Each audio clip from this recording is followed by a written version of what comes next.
From cultural identity and historical value, cultural value. Kanina na-mention nyo po about trabaho, Yeah. which is mahalaga sa mga artists. So, pwede nyo po bang ilahad sa amin, paano po nakakatulong ang CCP sa economy natin at nagpo-produce po siya ng trabaho, lalo na sa mga artists po natin, entertainment. Sinasabi na ang turismo, halimbawa, ang isa sa mahalagang bahagi ng ating pinagkakakitaan, no, para sa ating gross domestic product o gross national product. At sinasabi, at tanggap na ngayon na isang mahalagang bahagi nito yung pagkakaroon ng iba't ibang mga piyesta, ng iba't ibang festival sa iba't ibang panig ng bansa. Kaya pinupuntahan ng mga tao ang Cebu dahil sa Sinulog, pinupuntahan ang Iloilo para sa Dinagyang. At ang sabi nila, turismo yon. Pero hindi mo natin naiisip na ang pinag-uugatan nun ay ang kultura. Saan ba galing ang Sinulog? Ito ay mula sa kasaysayan na yung mga dating bago dumating ang mga Kastila, na nagbibigay pugay sila sa mga anito, na naging pagbibigay pugay sa Santo Niño, at may sariling sayaw at sariling musika. Yun karamihan ang mga piyesta sa Kabisayaan. Hindi ba yan ay bahagi ng kultura? Pagkatapos, paano napapanatili yan? Sapagkat merong mga koreograpo na nagtuturo ng sayaw, merong mga musiko na gumagawa ng mga tugtog at awit, merong mga direktor na siyang nag-aayos ng pagtatanghal. Lahat yan ay mga artista. Lahat yan ay tumutulong doon sa ekonomiya. Lahat yan ay tumutulong doon sa nangyayari sa iba't ibang bahagi ng bansa. Pero hindi natin nakikita na yan ay trabahong pangkultura at pangsining. Yun pa lang sa tingin ko, malaking bahagi na yon ng pag-aambag doon sa sining at kultura.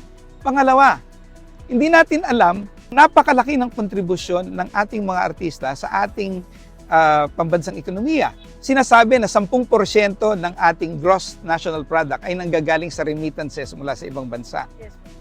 Siguro halos 10% nung 10% na yon ay galing sa mga artista, sa mga nagtatrabaho sa mga barko, sa mga awit, sa mga banda. Umikot ka sa anumang kapitolyo ng mga bansa sa Asia, ang nagtatrabaho doon ng mga musiko, ng mga awit, ay mga Pilipino. At lahat yan ay nagpapadala ng pera dito sa atin.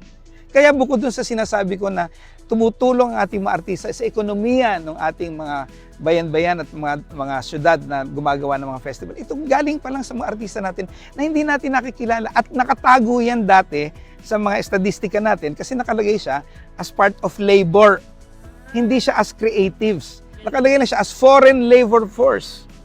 Pero sa 10% na galing sa ibang bansa, siguro baka nga mas malaki pa sa 7% ang galing sa mga nagtatrabaho sa sining at kultura. Galing na po. So, you also wanted to ask kanina po, ano po, na-mention yung Pasinayan ng mga events.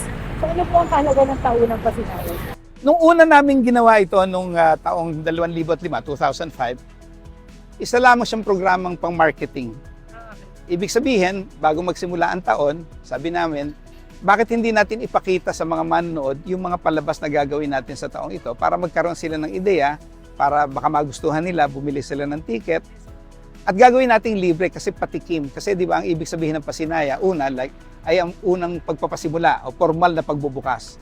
Ang pasinaya, ibig sabihin din patikim. Kaya nagpatikim tayo para kung magustuhan mo, gagawin mo. Kasi isa sa itinuturing na hadlang para makapasok sa CCP, una-una, kasi brutalist yung arkitektura niya.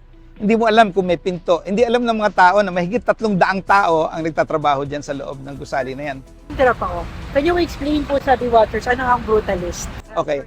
Ang brutalist na arkitektura ay kagaya nito na para siyang isang buo na bulto ng bato.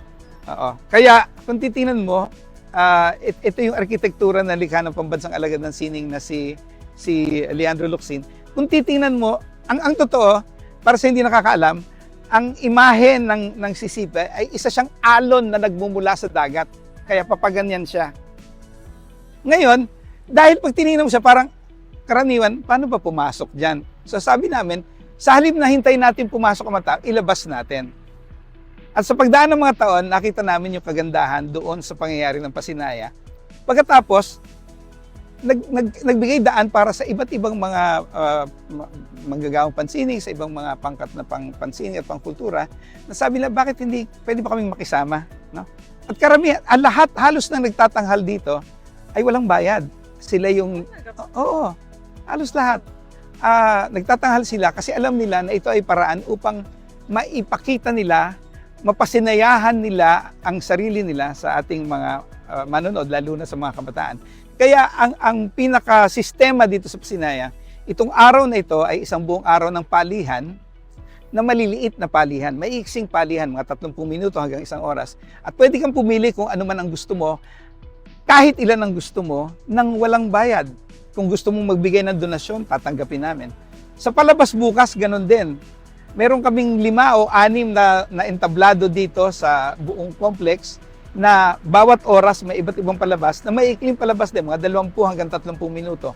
Kumbaga, tikman mo kung ano ang gusto mo. At kung matikman mo, baka makita mo, magustuhan mo, bumili ka ng ticket, gusto mo alamin ng higit pa sa kanila, ikaw na yung papasok. Kaya ito ay isang paraan para maipakita natin, kagaya ng sabi ko siya kanina, ano ba yung komedya? Nakita ko yung kunot sa noo mo. E di tingnan natin na may komedya tayong tatanghal. Baka magustuhan mo, baka gusto mo magpalihan ng komedya.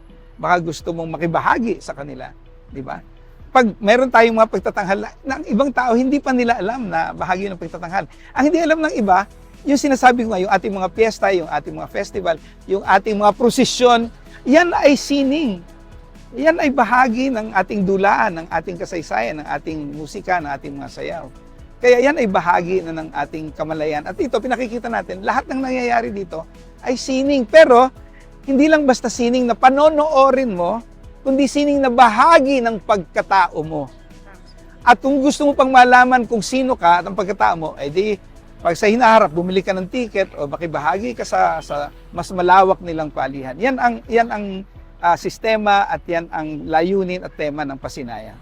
Salamat po, Sir Dennis. Ang dami po nating natutunan, hindi lang po sa economic value ng reclamation, pero patungkol na rin po sa kasarilan natin. So, muli po nakasama po natin, Sir, maraming salamat, Vice President Artistic Director Dennis Marasigan. Kung may oras po kayo, pumunta po kayo sa Pasinaya, dito po sa Cultural Center of the Philippines. Suportahan po natin ang lahat po ng artists at ang Cultural Center of the Philippines. Atin po ito. Maraming salamat po. At muli ako po si Omi Lunda. Sir, ang galing nyo.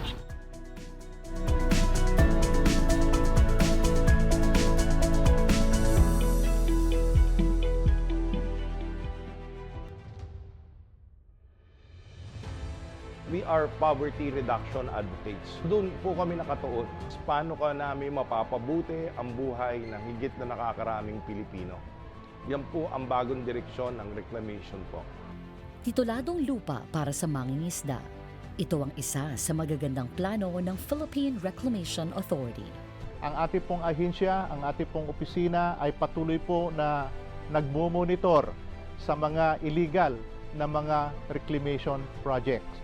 So sa ganon, makakakuha tayo o makukonfiscate natin o magiging forfeiture po ang magiging desisyon ng ating opisina at ito ay ipapangalan natin ang titulo sa Philippine Reclamation Authority o sa gobyerno at nang sa ganon ay ma-declare ito bilang isang alienable and disposable lands. Gagawan natin ng survey, isusubdivide natin, depende po sa pangailangan ng mga ating mamamayan, kung gusto nila ay 50 square meters, 100 square meters, hahatiin po natin yung illegal na reklamasyon natin na nalagyan ng titulo sa gobyerno.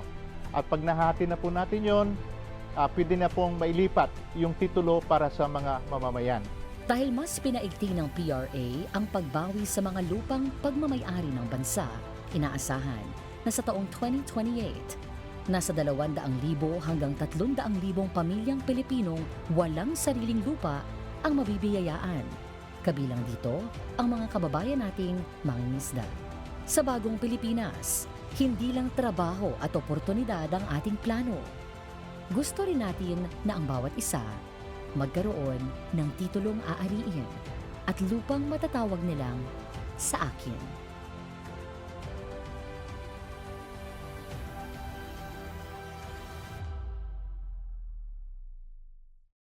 This program is brought to you by San Miguel Corporation, your world made better.